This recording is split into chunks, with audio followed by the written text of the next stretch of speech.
Saya mengusulkan pada kesempatan ini, kalau bupati, kalau ada tamu, baik dari pusat, dari masyarakat, dari siapa saja, datang ke rumah bupati, itu semuanya dibiayai oleh negara.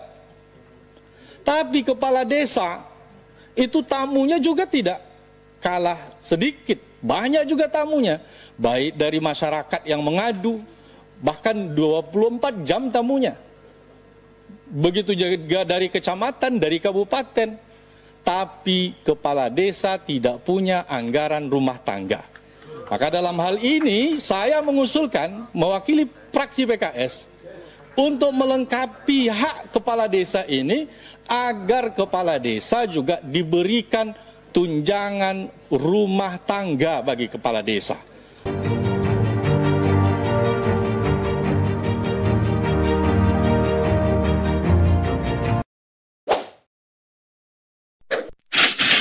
Ya, saya ini anak kepala desa, Pak. Saya ini anak kepala desa. Saya mengusulkan bahwa ketika kepala desa itu berhenti atau dihentikan, maka penggantinya itu harus dari, atau PLT-nya itu harus dari desa tersebut. Jangan sampai diisi dari orang dari luar desa lain. Ini ada kejadian. Karena kepala desa itu kan dipilih dari ketokohan yang ada di desa itu. Artinya bahwa pejabat kepala desa itu sebelum dilakukan pemilihan, maka itu harus diisi oleh tokoh yang ada dari situ, bukan dari daerah lain. Karena kalau di daerah lain ini bisa implikasinya ada kepentingan-kepentingan lain, apalagi yang menetapkan nanti kan kepala daerah. Jadi kami mengusulkan supaya dimasukkan, dinormalkan bahwa penggantinya itu harus dari unsur tokoh desa yang ada di situ.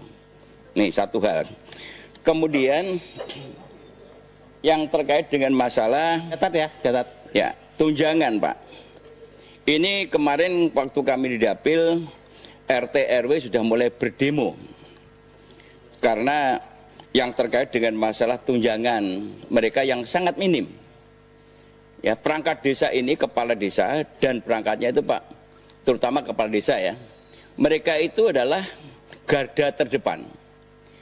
Kepala desa ini tugasnya, Pak, sekarang ini mulai dari jemput orang sakit, ngurus orang berperkara, kemudian kalau warganya itu ada kecelakaan, walaupun orangnya di Jakarta, kecelakaannya, itu kepala desanya juga harus ngurusi sampai Jakarta.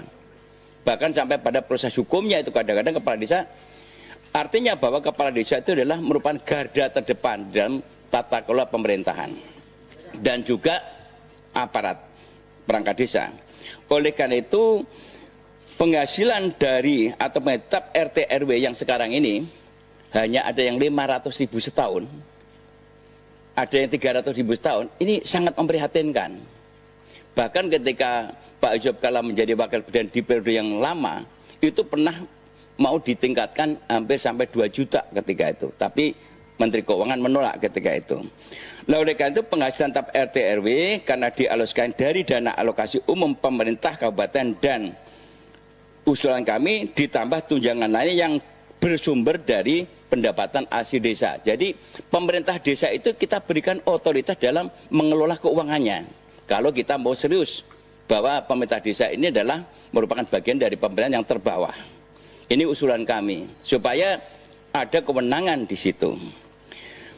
Terus kemudian yang terkait dengan kemandirian pengelolaan dana desa. Pertama, Pak, kita kan sudah berniat memberikan kepercayaan, prinsip daripada undang-undang desa itu kan memberikan kewenangan kepala desa untuk mengatur daerahnya, tetapi atau desanya. Tetapi desa ini kan memiliki karakteristik yang berbeda.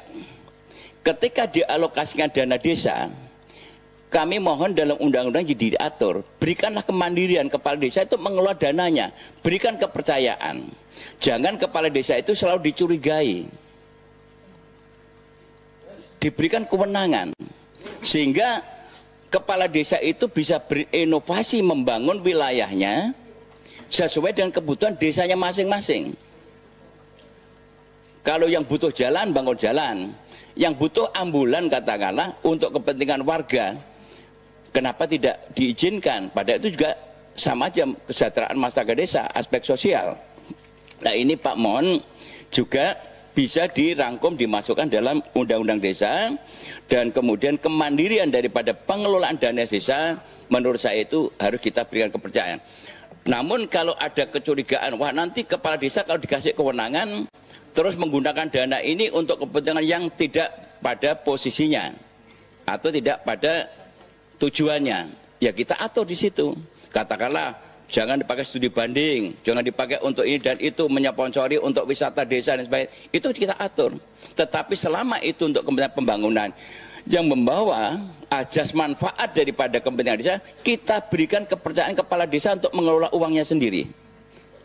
Itu. Jadi itu yang kami usulkan, mudah-mudahan ini bisa diterima dan menjadi usulan resmi kami, dan insya Allah mudah-mudahan kita memberikan pembelajaran kemandirian kepala desa itu untuk mengatur desanya masing-masing. Jadi 4 poin itu yang kami sampaikan, dan mengenai dana desa itu yang dilakukan dengan sistem block grant, kami mengikuti keputusan yang telah ada. Demikian, terima kasih. Assalamualaikum warahmatullahi wabarakatuh. Terima kasih Pak Firman yang telah memberikan, tadi sudah dicatat ya. Selanjutnya kepada Pak Obon, silakan Pak Obon. Ya, Ya, makasih. Ada sedikit Pak, interupsi Pak. Satu Ada lagi. ketinggalan. Oh ya. Ya. Silakan Pak Firman. Mengenai tadi Pak, calon tunggal. Calon tunggal, saya coba berpikir ini, merekonstruksi ulang dan berdasarkan pengalaman. Kalau kita memang tujuannya adalah pemilihan kepala desa ini secara demokratis, kalau sudah terjadi calon tunggal, kenapa sih nggak langsung ditetapkan saja? Kan tadi sudah diberikan bagus itu kesempatan untuk pendaftaran ulang. Tapi kalau tetap itu hanya calonnya tunggal, kenapa tidak dilakukan penetapan langsung? Sehingga itu kan bisa menghemat. Uang yang akan dipakai itu kan bisa dimanfaatkan untuk kepentingan yang lain. Jadi tinggal ditetapkan. Karena yang namanya prinsip demokrasi itu kan ada dua. Ditetapkan berdasarkan azas musyawarah mufakat, dan kemudian langsung begitu azas musyawarah mufakat ditetapkan, berarti tidak membuang anggaran yang percuma. Toh calonnya juga itu ya. Kalau ini diberikan kesempatan kotak kosong, sekarang di desa itu mafianya banyak Pak. Nanti ada kelompok-kelompok tertentu yang mendesain, bikin gerakan yang namanya kotak kosong untuk melawan satu orang yang dipilih rakyat tadi Pak. Jadi usulan saya adalah dalam rangka untuk efisiensi dan menghemat anggaran, kalau sudah calon tunggal ditetapkan saja dengan azas musyawarah dan mufakat. Terima kasih. Terima kasih Pak Firman. Soal calon tunggal, kemarin memang ada debatable. Kalau tidak dipilih seperti pilkada juga, artinya calon tunggal harus juga melawan kotak kosong, karena nanti ada rekayasa membuat calon tunggal. Jadi sehingga biarlah masyarakat yang menentukan. Kemarin begitu keputusannya Pak Firman. Selanjutnya Pak Obon lah. Kayaknya di mana ada aja Pak. Kan kita berpikir yang positif lah. Ya, makasih pimpinan. Yang pertama, saya mencatat dalam revisi undang-undang ini banyak pasal-pasal yang akan diatur dengan peraturan pemerintah. Pasal 34, 33, kemudian 34, pasal 50 tentang perangkat desa, pasal 72 tentang dana desa, dan banyak pasal-pasal yang lain. Padahal kita hanya merevisi, rasanya tidak lebih dari 15-an pasal di revisi ini. Kenapa ini persoalan bagi saya? Dengan memberikan pada PP, memberikan mandat kosong kepada pemerintah, terkadang kita sering menemukan akan memuat norma-norma baru. Sehingga tujuan kita merevisi undang-undang ini itu akan bergeser karena tidak termaktub secara jelas. Karenanya beberapa pasal-pasal yang terkait dengan hal-hal yang prinsip seyogianya atau sebaiknya kita atur saja dalam undang-undang ini, tidak diserahkan kepada pemerintah. Apa itu pasal-pasal yang prinsip? Tentang perangkat desa, kemudian dana desa, dan pasal lain yang coba kita sisir. Ya, artinya jangan pasal-pasal lain diatur dengan PP, diatur dengan Perda, kita atur aja sendiri, tidak menimbulkan norma baru ke depan. Kemudian terkait dengan dana desa, di sini memang jelas ada pembagian, kemudian berapa persen atau yang lain-lain, meskipun dalam prakteknya kami kemarin mencatat bahwa dari total APBN kita hanya 2,2%. Dari sekitar 74 ribuan atau dirata-ratakan desa itu hanya sekitar 900 jutaan secara nasional dirata-ratakan. Nah, ya tentu angka tadi akan berbeda setiap tahun tergantung dengan anggaran-anggaran yang ada. Tapi dalam pelaksanaannya di tingkatan desa banyak kegiatan-kegiatan yang harusnya menjadi tanggung jawab pusat itu dibebankan kepada pemerintah desa. Apa itu? Misal kemarin ketika terjadi COVID atau banyak anggaran yang lain yang mestinya bukan menjadi tanggung jawab pemerintahan desa itu dibebankan kepada pemerintahan desa. Sehingga kalau kegiatan-kegiatan yang sifatnya pusat itu sebaiknya pusat yang mengcover dana-dana yang ada. Kemudian yang ketiga terkait dengan masa jabatan dan apa yang disampaikan oleh sahabat kita dari PDI, secara prinsip ya memang pasal-pasal tersebut sebaiknya di drop aja agar di bawah atau di masyarakat tidak menimbulkan persoalan yang baru, sehingga undang-undang ini hanya mengatur hal yang ada. Ya, terakhir tentang perlindungan, banyak sekarang kepala desa kemudian yang mereka itu ingin melakukan sesuatu terkendala pada aturan yang ada, takut kena kejaksaan atau yang lain-lain. Sebaiknya pasal tentang perlindungan juga harus kita coba diskusikan agar mereka lebih enjoy dalam bekerja. Makasih. Billahi taufiq wal hidayah. Assalamualaikum warahmatullahi wabarakatuh. Terima kasih Pak Obon yang telah memberikan masukan. Selanjutnya ini giliran per fraksi dulu, nanti baru perorangan. Selanjutnya Bu Tedesi tadi PAN ya, Tedesi.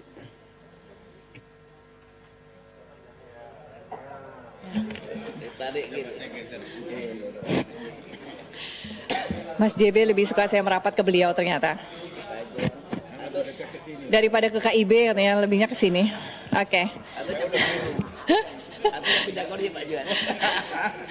Baik, terima kasih. Bismillahirrahmanirrahim. Assalamualaikum warahmatullahi wabarakatuh. Alhamdulillah wa syukurillah wassalatu wassalamu ala rasulillah wa ala alihi wa ashabihi wa mawala wa la hawla wa la quwata illa billah. Yang kami hormati pimpinan, anggota Panja, dan juga seluruh tamu undangan yang hadir bersama kita hari ini. Terima kasih atas kesempatannya yang diberikan kepada kami. Saya sebagai Kapoksi dari fraksi Partai Amanat Nasional di Ratnasari 497 Kabupaten Kota Sukabumi, Dapil Jabar 4. Izin menyatakan pernyataan sikap FPAN terlebih dahulu. Pada tanggal 22 Juni kami dinyatakan katanya menolak, padahal kami belum memberikan dan menyatakan sikap kami. Begitu ya, biasa suka dibikin viral ya Ketua ya. Masya Allah. Jadi kehadiran kami di sini izin menyatakan apapun yang dituliskan berwarna biru, saya senang sekali ini berwarna biru, pada tanggal 22 Juni 2023 pukul 11.41 dan selanjutnya yang telah disetujui oleh Panja dan diserahkan kepada Timus bahwa di pasal 39 bahwa kepala desa memegang jabatan selama 9 tahun dan sebanyak 2 kali masa jabatan. Kami fraksi Partai Amanat Nasional menyetujui hal tersebut, dan juga bahwa di pasal 56 terkait dengan anggota Badan Permusyawaratan Desa yang juga masa keanggotaannya itu 9 tahun dan juga 2 kali masa keanggotaannya, fraksi Partai Amanat Nasional menyatakan persetujuannya terkait dengan hal tersebut. Hal lain yang ingin kami sampaikan tentu yang berwarna biru tadi yang disetujui oleh Panja 22 Juni pada prinsipnya fraksi Partai Amanat Nasional menyetujui hal tersebut. Lalu yang ke warnanya Mas JB sekarang. Ke warna yang dimerahi catatan kami di pasal 5A terkait dengan penetapan wilayah desa yang berada di kawasan suaka alam, kawasan pelestarian alam dan hutan produksi tidak hanya berbicara mengenai bahwa desa mendapatkan dana konservasi atau dana rehabilitasi saja. Tapi masukan fraksi Partai Amanat Nasional adalah tentang bagaimana pemanfaatan dan pemberdayaan ataupun pengembangan wilayah tersebut ke arah destinasi wisata.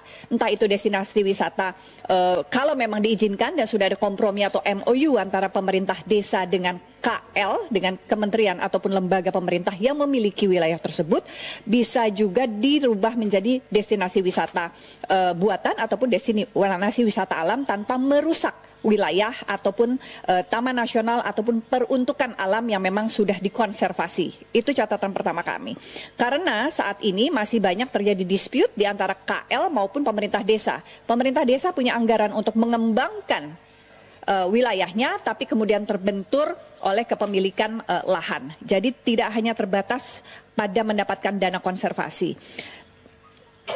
Tentu diharapkan bahwa pemanfaatan yang secara berkelanjutan dari lahan ini, baik itu di sekitar Taman Nasional, hutan ataupun kawasan konservasi dan perkebunan, bisa menciptakan lapangan kerja dan kemudian bisa bersinergi dengan masyarakat untuk menghasilkan nilai-nilai sosial dan nilai ekonomi yang bermanfaat bagi kesejahteraan masyarakat desa. Itu catatan pertama di pasal 5A. Catatan kedua kami adalah bahwa tunjangan purna tugas 1 kali di akhir masa jabatan diatur oleh peraturan pemerintah. Catatannya adalah yang paling pertama didapatkan dari atau diperoleh ataupun dianggarkan melalui dana desa. Itu.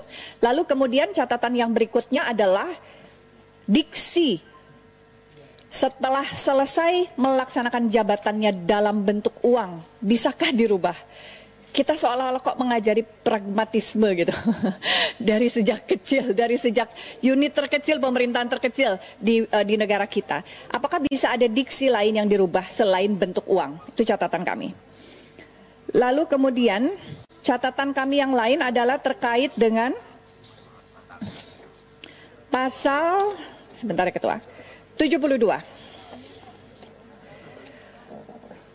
Poin kedua yang warna merah, alokasi anggaran sebagaimana dimaksud pada ayat 1 huruf B bersumber dari belanja pusat berupa dana desa sebesar 15% dari dana transfer daerah. Terima kasih, aspirasi kami sudah dimasukkan terkait dengan pertimbangan kita di grup WA kita bahwa catatan ataupun diskusi kita terkait dengan limitasi terhadap APBN ini kemudian jangan merubah ataupun membatasi gerak Bappenas dan juga gerak Kemenq dalam mengelola anggaran APBN.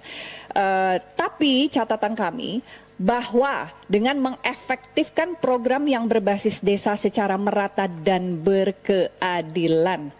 Nah tentu nilai 15% belum tentu berkeadilan di wilayah yang berbeda.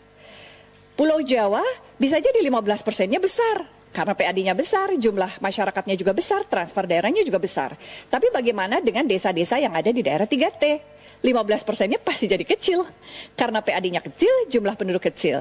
Jadi menurut saya limitasi terhadap APBN dari dana transfer daerah sebesar 15% ini belum tentu berkeadilan. Menurut saya kalau kita ingin mendorong terjadinya pembangunan yang merata di seluruh wilayah di luar Jawa, terutama di daerah 3T, tentu lebih baik non-prosentasi. Tapi diberikan saja jumlahnya, 1 miliar, tambahannya 2 miliar, tambahannya misalnya. Itu akan tampak lebih berkeadilan menurut saya dibandingkan prosentasi. Itu catatan kami. Yang berikutnya, tentu kami ingin jikalau insya Allah disetujui oleh DPR, dan juga tentu oleh pemerintah karena pemegang kekuasaan pengguna anggaran adalah eksekutif dalam hal ini. Jika disetujui bahwa terjadi anggaran ataupun peningkatan anggaran dana desa ini diharapkan dialokasikan untuk peningkatan infrastruktur dan juga non-infrastruktur pendidikan ataupun untuk pengembangan BUMDes. Karena dengan pengembangan BUMDes dan disupport oleh pendidikan sehingga kemungkinan besar penciptaan lapangan kerja menjadi terbuka sehingga kesejahteraan masyarakat desa juga menjadi ikut terangkat dan lebih tinggi lagi. Tidak hanya dalam konteks pendidikan formal, tapi juga pendidikan keterampilan yang berakhlak dan beradab. Ini juga menjadi suatu alokasi catatan yang sangat penting bagi penambahan penggunaan anggaran dana desa. Itu saja catatan dari kami, fraksi Partai Amanat Nasional. Terima kasih, mohon maaf lahir dan batin jika ada kata-kata yang kurang berkenan. Nasrum minallah wa fathum qarib, wallahu muwafiq ila aqwamit thoriq. Billahi taufiq wal hidayah. Assalamualaikum warahmatullahi wabarakatuh. Ya, terima kasih TDSI. Harap media mencatat bahwa fraksi PAN tetap mendukung ya. Dan catatan yang kedua soal uang tadi itu bagusnya artos kali ya. Tunjuk ya. Ya, selanjutnya ke Bang Hinca. Silakan Bang Hinca. Terima kasih pimpinan. Hinca Panjaitan, fraksi Partai Demokrat A526 dari Sumut 3 yang paling banyak desanya dan banyak kebunnya. Terima kasih Bang Hinca yang luar biasa. Selanjutnya ke fraksi PKS. Pak Sarul Aidi. Ya, Selamat datang kasih. di balik Pak Sarul Aidi. Ya, selamat datang Ketua. Bismillahirrahmanirrahim. Assalamualaikum warahmatullahi wabarakatuh. Sebelumnya perkenalkan saya Syahrul Aidi Mazat, fraksi PKS BKO ke Balek menggantikan Pak Mardani. Sehari-hari saya di Komisi 5 yang kebetulan berinteraksi dengan mitra kami adalah Kementerian Desa. Tentu saja banyak diskusi kami dengan desa dan permasalahan-permasalahannya. Pada kesempatan ini, mewakili fraksi PKS, saya ingin menyampaikan beberapa hal. Bahwa revisi Undang-Undang Desa ini sangat bagus dan baik sekali. Dan itu menjadi diskusi kami di Komisi 5 khususnya, bahwasanya perlu adanya revisi Undang-Undang Desa. Dan revisi itu tentunya harus menyelesaikan banyak masalah yang selama ini dihadapi oleh pemerintahan desa dan juga kepala desa. Aspirasi-aspirasi masyarakat desa dan kepala desa harusnya tertampung dalam revisi Undang-Undang Desa ini. Harus menyelesaikan masalah yang ada, bukan menimbulkan lebih banyak masalah. Tentu itu prinsip yang kita pegang bersama. Masalah masa jabatan, sepertinya semua fraksi sudah menyetujui ini. Ya, masa jabatannya diperpanjang menjadi 9 tahun, dari 6 tahun menjadi 9 tahun. Begitu juga yang kedua adalah tunjangan purna tugas atau purna bakti. Saya ingin menggarisbawahi ini perlu diperjelas sumber dananya. Apakah dari dana APBN, dari dana desa, atau dari dana APBD. Apa di penjelasan nantinya. Dan yang ketiga, ini mungkin hal baru yang menjadi aspirasi kepala desa. Saya mengumpamakan begini, kepala desa itu hampir sama dengan kepala daerah. Dia hampir sama dengan bupati. Yang jelas, satu, sama-sama pakai jengkol, Pak. Sama-sama pakai jengkol. Ya. Kalau gubernur, bupati, ya kepala daerah pakai jengkol. Kepala desa pakai jengkol. Sama-sama dipilih rakyat. Sama-sama punya wilayah. Sama-sama punya anggaran. Sama-sama punya tanggung jawab anggaran. Sama-sama karena dipilih rakyat, sama-sama punya beban sosial. Tapi dalam hal kita memberikan hak kepada kepala desa, kita tidak menjadikan ukurannya, formulasinya sama dengan kepala daerah. Alhamdulillah tertampung beberapa hal. Kalau dulu hanya diberikan gaji, sekarang insya Allah di undang-undang ini kita memberikan tunjangan purna bakti, walaupun bukan pensiun ya. Kalau pensiun ini terlalu berat tentunya. Samalah dengan DPRD kabupaten kota. Jadi kalau bisa purna bakti itu nanti patokannya itu adalah memberikan purna bakti atau purna tugas seperti memberikan purna tugas kepada DPRD. Kalau tidak salah ada berapa kali besarannya itu berapa kali lipat gaji pokok. Itu bisa jadi patokannya. Nah kembali saya mengusulkan pada kesempatan ini, kalau bupati, kalau ada tamu baik dari pusat, dari masyarakat, dari siapa saja datang ke rumah bupati, itu semuanya dibiayai oleh negara. Tapi kepala desa itu tamunya juga tidak. kalah sedikit. Banyak juga tamunya, baik dari masyarakat yang mengadu, bahkan 24 jam tamunya. Begitu juga dari kecamatan, dari kabupaten.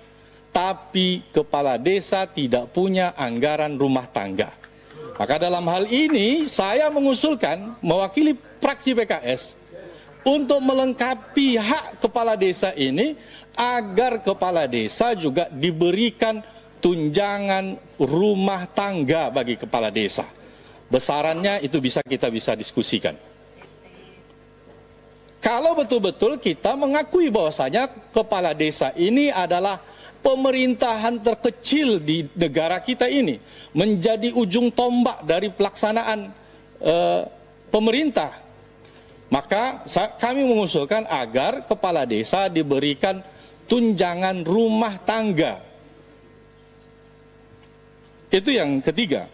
Yang keempat adalah kejelasan kementerian mana yang akan mengatur. Untuk kita ketahui kan, mungkin kita tahu bersama bahwasanya setiap tahun ada aturan yang dikeluarkan oleh pemerintah untuk penggunaan dana desa.